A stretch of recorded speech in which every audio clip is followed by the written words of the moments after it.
Welcome to our very first online video for the Crystal Ball. We're going to do this regularly during the 2012 campaign season. We hope you'll join us. We're going to have some fun with this and answer some questions via Twitter and also email. This week we're taking a look at the Iowa caucuses, and it's very interesting as you look at it to divine who the winners were. It seems to us there were three major winners. The obvious winner is the guy who won, even if it was only by 8 votes, Mitt Romney. Clearly, this is a better result than he had ever hoped for, given what happened to him in Iowa the last time at least. This gives him an opportunity to wrap up the nominating process much sooner than he might have had the opportunity to do otherwise. Now, you can criticize his performance and you can say that he did worse than he did 4 years ago, and all that's true. But you have to look at the context of the victory. And the fact is, he got 8 more votes than Rick Santorum, and he vanquished the foes that he really wanted to vanquish, Newt Gingrich and Rick Perry. Those were the two with the national potential, and particularly on Perry's side with the fundraising ability to give Romney trouble in the long run. So Mitt Romney, clear winner, no question about it.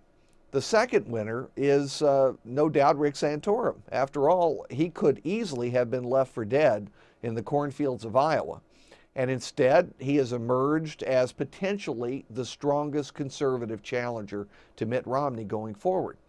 Now, whether he'll be able to capitalize on that is another thing entirely. He has no real money-raising abilities. He has no troops in the field.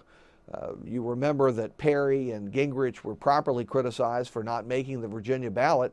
At least they submitted thousands of signatures. Rick Santorum did not submit a single signature to make the ballot in Virginia, which was the state of his birth and the state where he has lived for a good bit of the time he served in Washington. So I think that is a mixed record, a mixed picture for Rick Santorum, but an accurate one. And the third victor in the Iowa caucuses was the Iowa caucuses. Had Ron Paul won, had he been able to finish first, I think it would have given an automatic pass to Republican candidates in 2016 and possibly beyond, just to skip the caucuses entirely. There's a pattern of Iowa supporting candidates who are not going to be nominated, much less get elected president. And we all know the story about Pat Robertson and how well Pat Buchanan did, even though he didn't quite win, and Mike Huckabee, and on and on. But the fact that Romney and Santorum, Romney, the front runner, managed to win Iowa, and Santorum, a respectable alternative, managed to play second, that has saved the Iowa caucuses for the future. Now that we're moving on to New Hampshire, you have to start by saying that Mitt Romney is the first candidate since Gerald Ford in 1976 on the Republican side to have a chance to break the Iowa-New Hampshire jinx. What is that jinx? It's the fact that New Hampshire has voted differently in every open contest for president since 1980, voted differently than Iowa. They pick someone else if it's not an incumbent Republican president. Given the fact that Romney is so far ahead in New Hampshire to begin with, even if he loses some of that lead to Santorum or even to Gingrich or Paul, he has a good chance to win. He has a good chance to be the first since Gerald Ford to win both of those states. So that's a little footnote, but it's well worth watching. When you win both Iowa and New Hampshire, you're difficult to stop. Although, as the Gerald Ford case proves, you can potentially be stopped. Ford barely won the nomination over Ronald Reagan, and it restarted in North Carolina in the middle of the primary process when people weren't expecting it. So we'll see. As far as New Hampshire is concerned, there are so many advantages that Romney has. I think the major one is the fact that he is still going to have a split field. Ron Paul is going to get Ron Paul's vote, between 10 and 20%. Newt Gingrich is a strong campaigner and a strong debater. He's going to come out roaring in those 2 debates before New Hampshire, and I think that's going to help him. And then, of course, Rick Santorum is bound to gain some points just based on media momentum out of Iowa.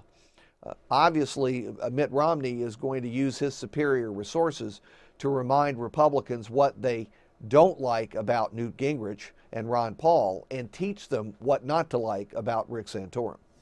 We've gotten some great questions by Twitter. The first is from Josh D. Brett, and he asked, will the other candidates finally go after Romney? And Josh, if that's what you want, I guarantee you that's what you're going to get in this very compressed schedule between Iowa and New Hampshire. They simply have to do it. Romney is too far ahead in New Hampshire.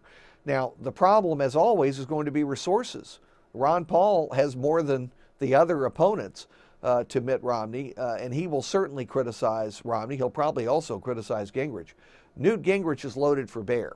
There's no question that he is very angry at Mitt Romney, and he called him a liar, and he's upset about the negative advertising. So I suspect that at least on the stump, at least on the campaign trail, Gingrich is going to use this opportunity to tar and feather Mitt Romney.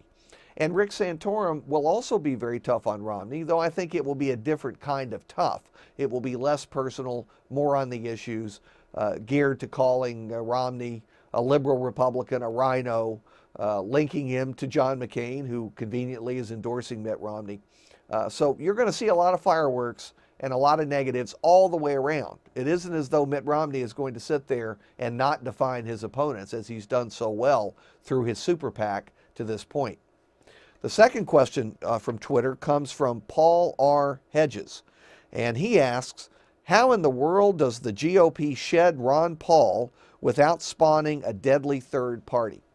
Again, a superb question, and the truth is this is one of the great dilemmas for Republicans in 2012.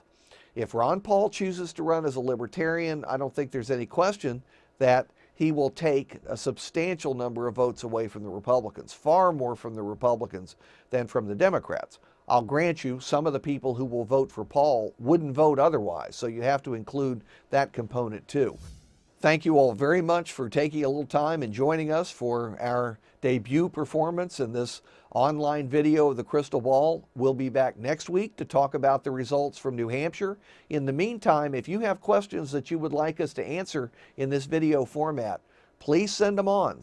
Tweet them, email them, get in touch with us. We'll be happy to try and help you out, provide some information, and keep you interested in politics.